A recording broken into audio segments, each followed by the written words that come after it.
આપણામાં એક કહેવત હતી કે જંગલમાં જઈને રોવો ને અરુણ્ય રુદન તો કોઈ છાના ના રાખે, કારણ કે જંગલમાં કોઈ હોય જ નહીં. અમારા રાહુલ બાબાએ એવું કર્યું. અમેરિકાના બોસ્ટનમાં જઈને કહ્યું કે મહારાષ્ટ્રની અંદર સાંજે 5:30 અમને જે આંકડા અપાયા એમાં 65 લાખનું મતદાન સામેલ નહોતું.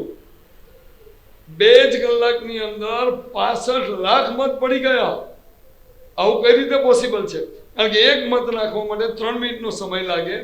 એના પ્રમાણે જો 65 લાખ મતોને ગણવા જઈએ તો મહારાષ્ટ્રમાં રાત્રે 2 વાગ્યા સુધી મતદાન ચાલ્યું હોવું જોઈએ.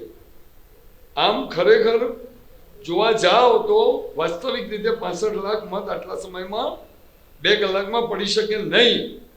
એટલે મહારાષ્ટ્રની ચૂંટણીઓમાં ધાંધલી થઈ છે એનો દાવો એમણે કર્યો, પણ ભાઈ બોસ્ટન જઈને કરવાનો શું મતલબ? આ દાવો તો અહીંયા સુપ્રીમમાં કર્યો હોત, ક્યાંય બીજે કેસ દાખલ કર્યો હોત તો બરાબર છે. અમેરિકા અને ત્યાંના બોસ્ટનના લોકોમાં શું કરશે?